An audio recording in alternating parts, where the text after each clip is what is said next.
The UK is planning to begin its vaccination booster programme on September 6.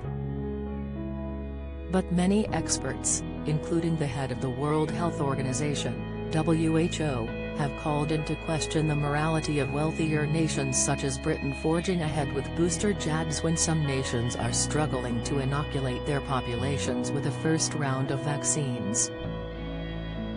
But new research has shown vulnerable Britons may be in desperate need of a booster shot. Express.co.uk talks to a virologist about the COVID threat and why vaccines are important. Britain's vaccination programme has thus far seen 77.2% of UK adults receive 2 doses of the COVID vaccine. The government has revealed it intends to roll out its booster vaccination programme beginning on September 6. The UK's most vulnerable population, including those aged 70 and over and healthcare workers, will receive a top-up vaccination from that time. The Joint Committee on Vaccination and Immunisation is due to release its recommendations for this booster programme this week, highlighting which groups will be prioritised first and which vaccines will be delivered. New research has prompted concern and fueled urgency for booster vaccination jabs after it was revealed there is some waning of protection in double-jabbed people. Protection after 2 Pfizer jabs decreased from 88% at 1 month to 74% at 5 to 6 months. For AstraZeneca, the decline was from 77% to 67% at the 4 to 5 month mark. The JCVI's interim advice is to offer boosters to all those aged 50 and over. Since that time, however, there have been suggestions the next stage of the rollout could be more restricted.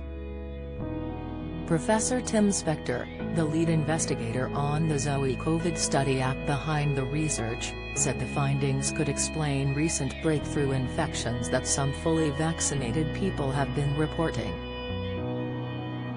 The scientist said he believes protection against infection could drop to 50% by the winter and boosters will be required.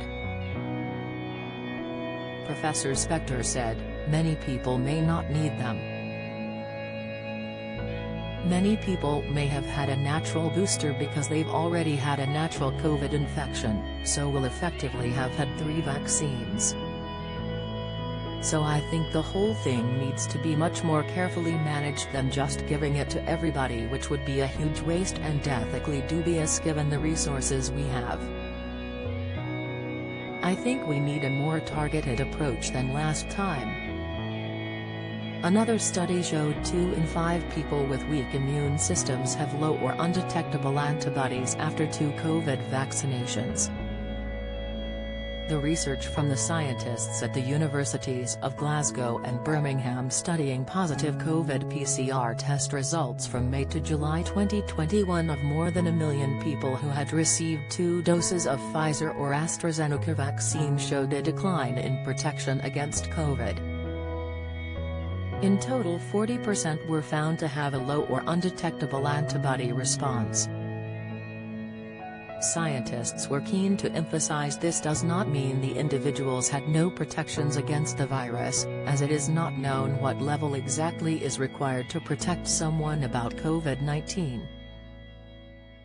But the researchers said it is very sensible to offer booster jabs to those most vulnerable while further insight and research into this is gathered. Part of the reason for these restrictions may be due to comments made by the head of the World Health Organization, WHO.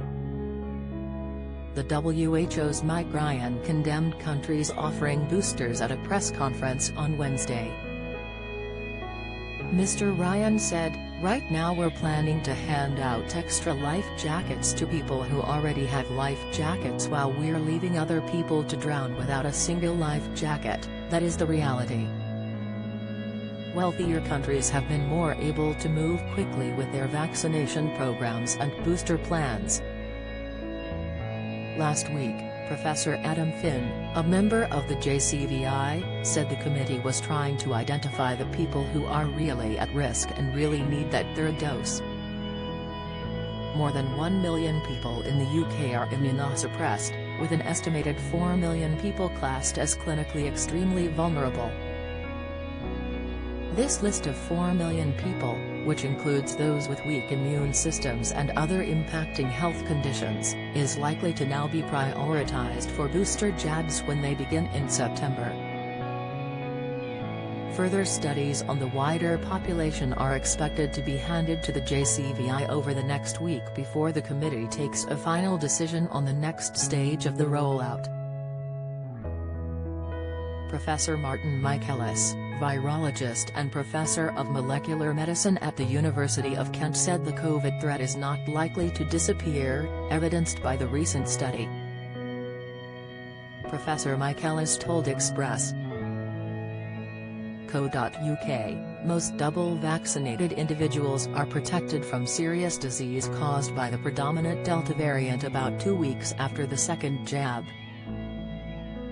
The high vaccination rates have reduced the fraction of infected individuals who need hospital treatment and will die from COVID-19.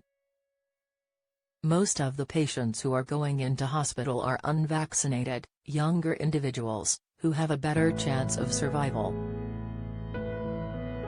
He added, many argue that we have to learn to live with COVID-19, because it is not going to go away. Nobody will seriously dispute this, but it is in most cases not clear what is meant by this. Does living with COVID-19 mean that we simply accept another round of tens of thousands of deaths and however many deaths that may follow in the years to come?